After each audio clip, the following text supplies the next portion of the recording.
আসসালামু আলাইকুম বন্ধুরা, আজকে আমরা আসছি একটা কেসিডিসি সার্ভিসিং করার জন্য মাস্টার ক্লিন। আপনারা দেখতেই পাচ্ছেন, এখন আমরা এসিটার কভারগুলো খুলে নিচ্ছি, একে একে কানেকশনগুলো খুলে নিব। এখন খুলে নেওয়ার পরে পুরাটা কভার খুলতে হবে। খুলে নেওয়ার পরে আমরা ওয়াশ করব। আপনারা সঙ্গেই থাকুন, দেখতে থাকুন। আর যারা আমাদের পেজে নতুন, তারা অবশ্যই আমাদের পেজে লাইক দিয়ে সঙ্গেই থাকুন আমাদের নতুন নতুন ভিডিও দেখার জন্য। সার্কিট বক্সটা খোলার পরে এখানে ড্রিল লাইন ট্রে আছে, ওই ট্রেটা খোলার পরে আমাদের চেম্বারটা সামনে আসবে, তারপরে আমরা সার্ভিসিং করে নিব। এই যে এখন বড় কভারটা খুলছি। বড় কভারটা খোলার পরে দেখেন চেম্বারটার কি অবস্থা। চেম্বারটার মধ্যে একবারে ময়লা চাকা হয়ে রয়েছে, পুরাটা চেম্বারের সেম অবস্থা। এই যে এইদিকে আরো বেশি বাজে অবস্থা, দেখতে পাচ্ছেন। পুরাটা চেম্বারের মধ্যে চারপাশে সেম অবস্থা। এখন এটা মাস্টার ক্লিন করব। এটা 1 বছরের চেয়ে বেশি হয়েছে মাস্টার ক্লিন করা হয় নাই। মানে 3 মাস পর পর নর্মাল সার্ভিসিং করা হয়, মাস্টার সার্ভিসিংটা করা হয় না। এর কারণে এই যে ময়লাগুলো, এর মাস্টার ক্লিন করলে ফ্যানটার অবস্থা দেখেন, এর মধ্যে অনেক ময়লা।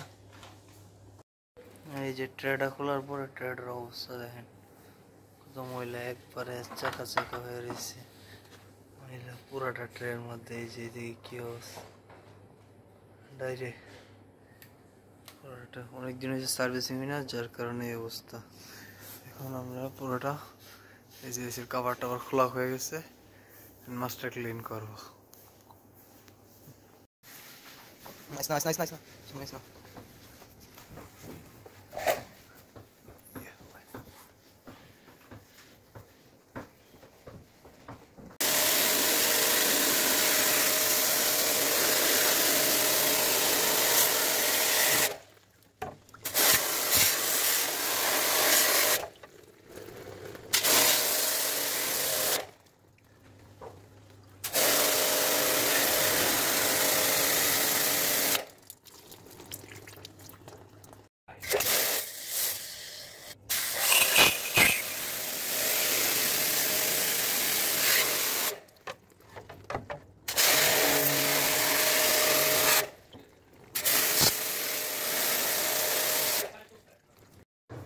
বন্ধুরা, এই যে সার্ভিসিং করার পরে এখন লুকটা দেখেন, এসির কন্ডিশন কেমন। এখন একবারে ফ্রেশ হয়ে গেছে, চেম্বারের মধ্যে কোনো ময়লা নাই। আর যেগুলো একটু লাল লাল দেখা যাচ্ছে ওইগুলো মরিচা, চেম্বারের মরিচাগুলা, চেম্বারের ফেন্সের মরিচাগুলা।